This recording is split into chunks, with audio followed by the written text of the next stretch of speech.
और किस तरीके से परिवार वाले न्याय के लिए, इंसाफ के लिए गुहार लगा रहे हैं और कोई भी सुनवाई नहीं हो रही है, वो भी एक तस्वीर हमारे दर्शक दिखा रहे हैं। एक तरफ जहां गाजियाबाद के मोदीनगर में हाहाकार मचा है, छात्र की मौत के बाद परिजन इंसाफ के लिए मजबूर हैं, वो लाचार हैं। एबीपी गंगा के नॉन स्टॉप कवरेज करने के बाद अधिकारी हरकत में आए हैं और परिजनों को कार्रवाई का लिखित आश्वासन देने को तैयार हुए हैं। वहीं एबीपी गंगा संवाददाता से बदसलूकी करने वाले सीओ के खिलाफ भी पुलिस अफसर जांच की बात कह रहे हैं। लेकिन एबीपी गंगा की ये कवरेज खत्म नहीं होगी। हम सिर्फ गाजियाबाद ही नहीं बल्कि यूपी के बाकी शहरों में भी रियलिटी चेक करेंगे कि कहां स्कूल प्रबंधन लापरवाह बने हुए हैं, कितने स्कूल नियमों के मुताबिक मानकों पर खरे उतर रहे हैं। लेकिन सबसे पहले आपको बता देते हैं आखिर स्कूल बस को लेकर नियम क्या क्या कहते हैं, जिससे आप भी समझ सके कि हकीकत क्या है और नियम क्या है। अब देखिए, समझिए जरा, स्कूल बस को लेकर नियम क्या है। स्कूल बस पीले रंग से पेंट होनी चाहिए। जो स्कूल की बसेस हैं उसके लिए ये नियम बनाया गया है। बस के आगे पीछे ऑन स्कूल ड्यूटी लिखा होना जरूरी है, ये नियम है। बस की सभी खिड़कियों पर लोहे की ग्रिल लगी होनी चाहिए, ये नियम के मुताबिक है। लेकिन जो बस हमारे संवाददाता ने आपको कुछ देर पहले दिखाई, उसमें कोई ग्रिल नहीं थी और इसी की वजह से ये बड़ा हादसा भी हुआ है। बस में अग्निशमन यंत्र भी लगा होना चाहिए, जो कि इस बस में भी मौजूद नहीं था। बस के पीछे स्कूल का नाम और नंबर लिखा होना चाहिए, यह भी एक नियम है। बस के दरवाजे लॉक रहने जरूरी हैं। दरवाजे बस चलने के दौरान लॉक रहने चाहिए। बस की सीटों के बीच पर्याप्त जगह होनी चाहिए। आमतौर पर हम देखते हैं स्कूल की बसों में खचाखच बच्चे भरे रहते हैं। ऐसे में यह नियम है कि बस की सीट के बीच में पर्याप्त जगह होनी जरूरी है। बस में एक लिमिटेड संख्या में ही बच्चे होने चाहिए। बस ड्राइवर को कम से कम 5 साल का अनुभव होना जरूरी है, यह भी एक नियम है।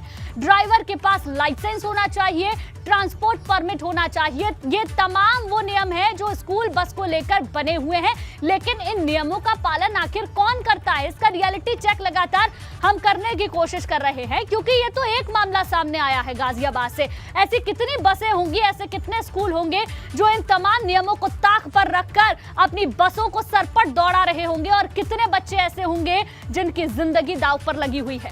गाजियाबाद की स्कूल बस में हुए हादसे ने पूरे प्रदेश में बड़ा सवाल खड़ा कर दिया है, जिसके बाद एबीपी गंगा ने राजधानी लखनऊ की स्कूल बसों का जायजा लिया, जहां पाया गया कि स्कूल बसों की खिड़कियों में ग्रिल तो लगी है, लेकिन आग से बचाने के लिए अग्निशमन यंत्र और फर्स्ट एड बॉक्स नहीं दिखाई दिए।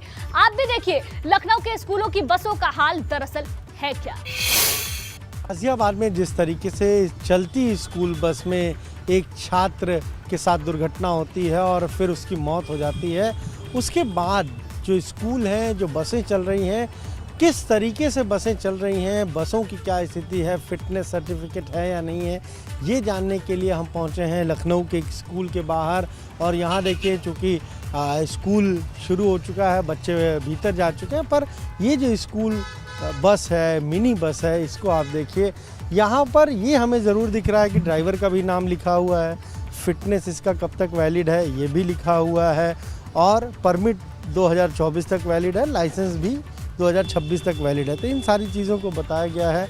यहाँ ड्राइवर का भी नंबर लिखा हुआ है। और हालांकि बस के अगर भीतर की तस्वीर आपको हम दिखाएं तो ये एक मिनी बस है, और इसमें आप देखिए तो एक तरफ 4 सीटें हैं, यानी 2-2 बच्चे बैठ सकते हैं, 8, और एक तरफ तकरीबन 5 सीटें हैं जहाँ 15 बच्चे लगभग बैठ सकते हैं।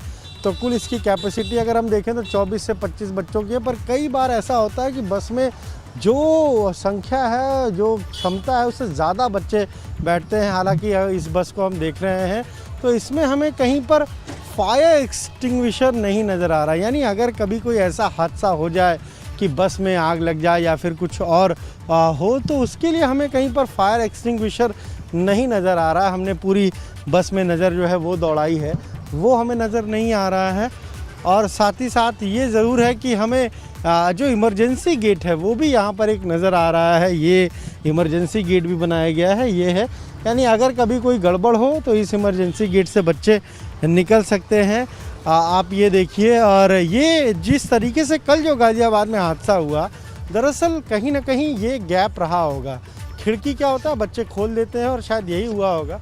पर यहाँ पर हमें ये दिख रहा है कि इस बस को यहाँ पर आप चाहिए तो पूरी खिड़की बंद हो जाएगी, और अगर खिड़की खुली भी है तो सर जो है वो बाहर नहीं निकल सकता। इस तरीके से ये जो रॉड है वो लगाई गई है। यानी आप देखिए तो जिस तरीके से बस में जो चीज़ें, ख़ासतौर से स्कूल बस में जो नियम हैं, उन सारी चीज़ों को ज़्यादातर स्कूल में कमियां नज़र आती हैं। कई बार चीज़ें होती नहीं हैं। जो हादसा हुआ गाज़ियाबाद में, उसमें भी कहीं ना कहीं कोई कमी रही होगी। क्योंकि वहाँ पर शायद एक रॉड कम रही होगी, इतना गैप रहा होगा कि बच्चे का सिर खिड़की से बाहर आ गया होगा और इसीलिए वो दर्दनाक हादसा हुआ। पर ये कहीं ना कहीं पेरेंट्स की भी जिम्मेदारी है, क्योंकि ना केवल स्कूल बस बल्कि लोग जो हम कहें तो जो वैन होती है, स्कूल वैन, उससे भी अपने बच्चों को भेजते हैं स्कूल। और कई बार वो वैन फिटनेस के अनुरूप नहीं होती, उनकी फिटनेस उस तरीके की नहीं होती और वो भी ओवरलोडिंग करते हैं, यानी जो क्षमता है उससे ज़्यादा बच्चों को बैठाते हैं। कल एक गाज़ियाबाद में हादसा हो गया, जिस तरीके से एक बच्चे का सिर बाहर निकला था और सिर टकरा गया, उसकी मौत हो गई। अभी अगर हम बात करें, आप लोग स्कूल वैन चलाते हैं, आप लोग किस तरीके से देखते हैं जब बच्चे आते हैं? क्या कोशिश रहती है कि वो सुरक्षित स्कूल पहुँचें? क्या मतलब? बच्चे सुरक्षित स्कूल पहुँचे, आप लोग वैन चलाते हैं, क्या आप लोग कैसे देखते हैं बच्चों को जब वो आते हैं? तो हम लोग तो बिल्कुल लाइन से ले जाते हैं, लाइन से आते हैं, बिल्कुल सुरक्षित हैं बच्चे हमारे, और ना हाथ पैर बच्चे गाड़ी बाहर नहीं निकालते हैं। वैन के ड्राइवर तो ये कह रहे हैं कि हम ओवरलोडिंग भी नहीं